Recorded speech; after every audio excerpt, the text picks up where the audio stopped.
My name is Renata. I'm 37 years old, and I live in Wisconsin, where I own a small but successful shop. It started as a simple idea, a cozy boutique selling handmade goods and unique finds. But over the years, I turned it into something more. A business that supports me, that lets me live comfortably, and more than that, a business that allowed me to always be there for my family. And I was always there. For as long as I can remember, I have been the one everyone relied on. If someone had a problem, I was the one who found the solution. If someone needed money, I was the one who provided it. If something needed to be done, I was the one who stepped up. I helped my parents whenever they needed anything: bills, house repairs, groceries. If my mom called me last minute, saying she needed help with something, I would drop everything to be there. I helped my sisters too. Both of them had kids, and even though I didn't have any of my own, I treated my nieces and nephews like they were mine. Birthdays, I never missed one. Holidays, I made sure their kids had the best gifts. School supplies, emergencies, extra money when they were short. I was always there. And don't get me wrong, I didn't do it out of obligation. I did it because I loved them. I did it because I thought that's what family was for, to lift each other up, to help when things got tough. But somewhere along the way, I started to realize something. My help wasn't just appreciated, it was expected. It wasn't, "Wow, Renata, thank you so much." It was, "Hey, I need this. Can you send it now?" It wasn't, "I know you're busy, but do you think you can help?" It was, "You have time. You can do this for me." And when I couldn't drop everything for them, I would hear it. "Oh, must be nice to have such an easy life. You don't have kids. You wouldn't understand. What else do you even do with your time?" As if running a business wasn't exhausting. As if my time wasn't valuable. As if my life, because it didn't look like theirs, didn't count. And when we argued, I wasn't the type to stay quiet. I love my family, but I'm not timid or soft-spoken. If I see something unfair, I say it. If someone tries to push me down, I push back. And my sisters hated that. They hated that I could out-argue them. They hated that I wasn't afraid to call them out. They hated that I refused to be guilt-tripped into doing things their way. We had our fights, sure, but every time it would blow over because at the end of the day, I was still there for them. Until the day I wasn't. Until the day everything fell apart. It started with my younger sister, Laura. Laura had always been the reckless one. The one who made bad decisions and then came running to me when they blew up in her face. This time, it was a car accident. She had backed into someone in a parking lot. Nothing major, no one was hurt, just some damage to both cars. But instead of owning up to it, she drove away without leaving a note. The problem? There were cameras. The other driver tracked her down and reported her for a hit and run. Laura panicked. She called me, crying, begging me to help her figure it out. And at first I did. I calmed her down. I walked her through her options. I even offered to help her pay for the damages so she wouldn't have to deal with insurance issues. But then, she did the one thing I couldn't ignore. She lied. To the police, to our mother, to everyone. She claimed it wasn't her fault. She said the other driver was overreacting. She even had the nerve to suggest that maybe the damage had already been there. And when I called her out on it, she turned on me. "Why are you always so difficult, Renata? You're supposed to be on my side. You always act like you're better than everyone." I was stunned. Better than everyone? Because I wouldn't lie for her? Because I wouldn't help her get away with something she knew was wrong? But the real shock came from our mother. Because at first, when I told her what happened, she agreed with me. She said Laura was in the wrong, that she needed to own up to her mistake. But then, a few days later, everything changed. Laura went crying to her, and suddenly, I was the villain. "Renata, why are you making this such a big deal? You always have to be so harsh. She's your sister. Why can't you just help her?" And Then came the moment that broke me. When I refused to back down, my own mother, the woman I had helped, supported, and stood by for years, looked me in the eye and said, "You're a horrible person, Renata. You're cruel, you're selfish, you're nothing but a disgrace to this family." I felt like the air had been knocked out of my lungs. I had given them everything. And the moment I stopped, the moment I refused to be manipulated, they threw me away like I was nothing. Laura and my other sister, Michelle, cut me off completely. Our mother stopped talking to me, siding with them instead. Just like that, I went from being the person who always held our family together to being completely alone. At first, I was devastated. I was angry. I was heartbroken. But then, I started to realize something incredible. Because for the first time in my life, I saw what happened when I wasn't there to save them. And let me tell you, they weren't ready for it. At first, the silence was deafening. I had spent my entire life being the one they turned to, the one they called first when something went wrong. And now, nothing. No texts from my mother asking me to pick something up for her. No calls from Laura or Michelle complaining about their problems. No birthday invitations for my nieces and nephews. I told myself I didn't care, that this was what they wanted, that they had made their choice, and I was done chasing after people who didn't appreciate me. But deep down, it hurt. For weeks, I felt this emptiness, like I was floating through life without the people I had always thought would be permanent. I still went to work, ran my shop, kept my life moving, but there was this ache in my chest every time I saw something that reminded me of them. I'd walk past a store and see something I knew my mom would like, but I didn't buy it. I'd hear a song that reminded me of a childhood memory with my sisters, but I didn't text them about it. I'd get an ad for kids' toys and instinctively think, "Oh, I should grab something for the little ones." But then I remembered. I wasn't that person for them anymore. Then one evening, about a month after everything happened, I ran into an old friend of Laura's at the grocery store. "Renata, hey," she said, waving me down near the produce section. I smiled politely, but I could already tell she knew. "How have you been?" she asked carefully. "Fine," I said simply. "Busy with work." She nodded slowly, shifting the basket in her hands. I heard about everything with Laura and your mom." I stayed quiet, waiting. "I don't want to overstep, but I just have to say it's crazy how things turned out. I mean, after everything you've done for them." I let out a small laugh. "Yeah, well, it is what it is." She hesitated, then leaned in a little. "You know they're struggling, right?" That caught my attention. "Struggling how?" She looked around, lowering her voice. "Laura's having a hard time. I think she thought things would go back to normal after a few weeks, but it turns out she's not as good at handling things on her own as she thought." I felt something cold settle in my chest. "What do you mean?" She sighed. "Well, for one, the hit and run thing, it's worse than she let on. She had to go through a whole legal process, and now she's got fines piling up. She tried to ask Michelle for help, but Michelle's dealing with her own issues. So now Laura's just stuck." I raised an eyebrow. "And Mom?" She let out a short breath.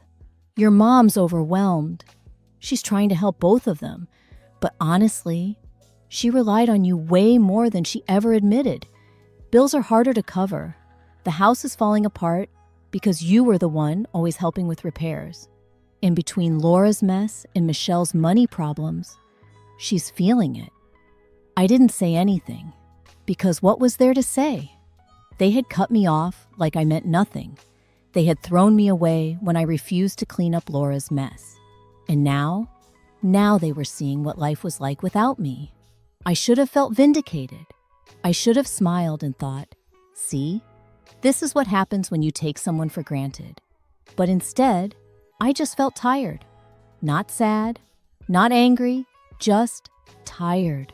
I had spent years holding them up, making sure everything ran smoothly, fixing things before they even became problems. And without me, it was all falling apart.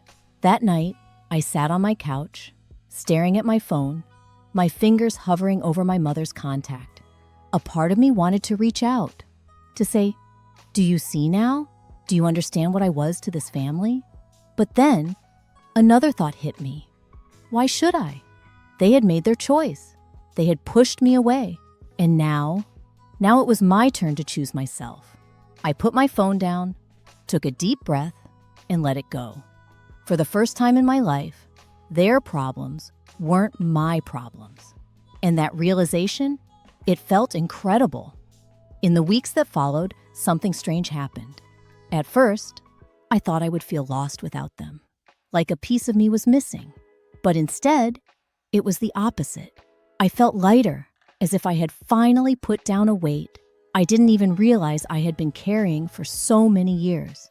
Without constant calls from my mother asking for favors, or sudden, urgent requests from my sisters that always seemed to demand immediate attention, I had more time, more energy, more peace.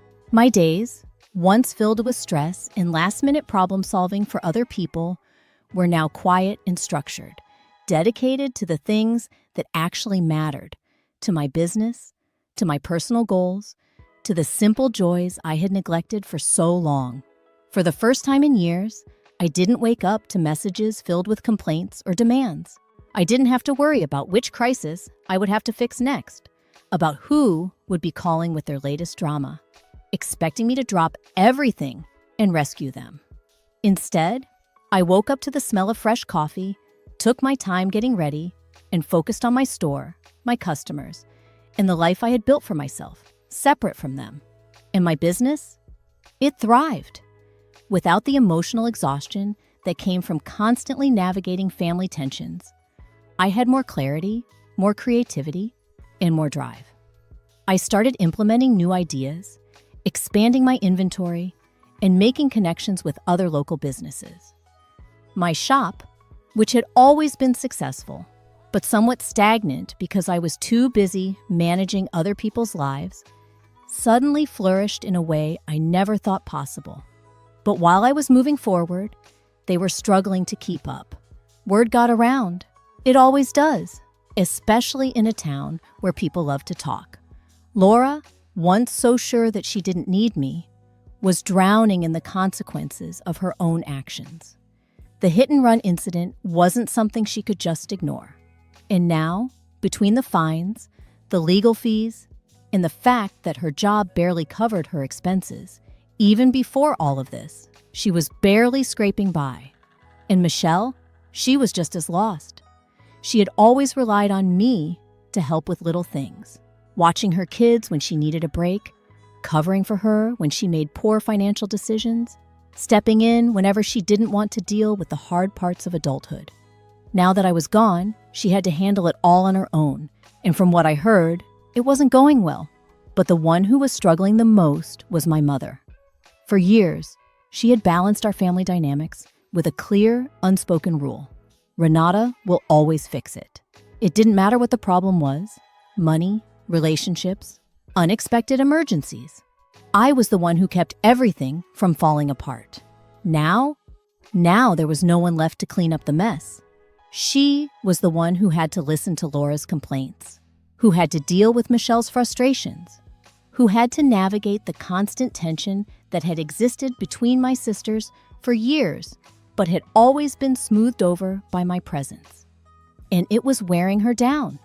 I found out through a mutual acquaintance that my mother, once so proud and composed, was overwhelmed trying to handle everything that I had once quietly managed in the background. She had taken on my role without realizing how much effort, patience, and self-sacrifice it required. And I should have felt satisfaction, knowing that they were finally seeing what I had known all along, that I wasn't just someone to use when it was convenient, that I wasn't just a problem solver at their disposal, that I was a person with my own life, my own limits, my own worth. But I didn't feel satisfaction. I just felt done. Because the truth was, I had spent too many years waiting for them to appreciate me, to recognize my value, to see everything I did for them. Now, I no longer needed them to. I had built a life without them, and I had no intention of going back. Months passed, and life moved forward, not in the chaotic, exhausting way it used to, but in a way that felt calm, steady, and completely mine. My business was doing better than ever. My stress levels had dropped, and for the first time in years, I felt like I was actually living for myself instead of constantly managing other people's problems. I had more time to focus on things I had always pushed aside. I took up morning walks before heading to my shop, something that had once felt like a luxury I couldn't afford. I started traveling, nothing too extravagant at first, just weekend trips to places I had always wanted to visit, but had never made time for because I was too busy putting out fires for my family. I even took up cooking for fun, instead of just making quick meals in between a dozen responsibilities. And then, out of nowhere, the silence ended. One evening, as I was closing up the shop, my phone buzzed with a number I hadn't seen in months. My mother. I stared at the screen for a moment, debating whether to answer. There was a time when I would have picked up immediately, no hesitation, ready to listen, to help, to do whatever was needed. But now, I wasn't sure. Still, curiosity got the best of me. "Hello? Renata?" Her voice was tired, strained, carrying an edge of something I couldn't quite place. "Hi, Mom." I kept my tone neutral, unwilling to let myself fall into old habits. There was a long pause, and then she sighed. "How have you been?" That was new. My mother never asked how I was. "I've been good," I said simply. "Busy with the shop." "That's nice," she murmured. Another pause. Then finally, "I wanted to talk to you about something."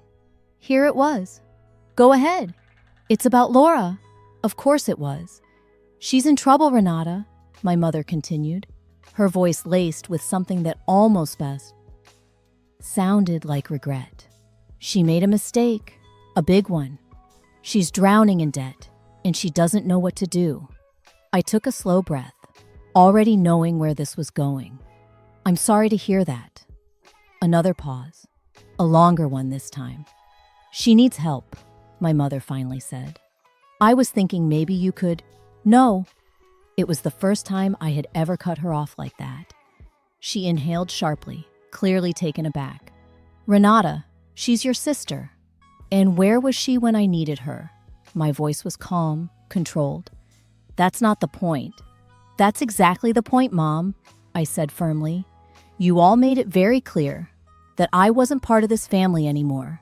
Now, suddenly, when things get hard, you remember I exist?" "I didn't mean what I said that day," she murmured, but it lacked the conviction of a real apology. "You called me horrible. You called me selfish. You told me I was nothing to this family." She sighed heavily. "Renata, I was upset. You know how things get in the heat of the moment." "Do I?" I asked. "Because I don't think I've ever said something that cruel to you, even in the worst of times." Silence. "So that's it?" she finally asked. "You're just going to sit there and let your sister suffer?" I let out a soft laugh, but there was no humor in it. "No, Mom. I'm going to sit here and finally let Laura deal with the consequences of her own actions.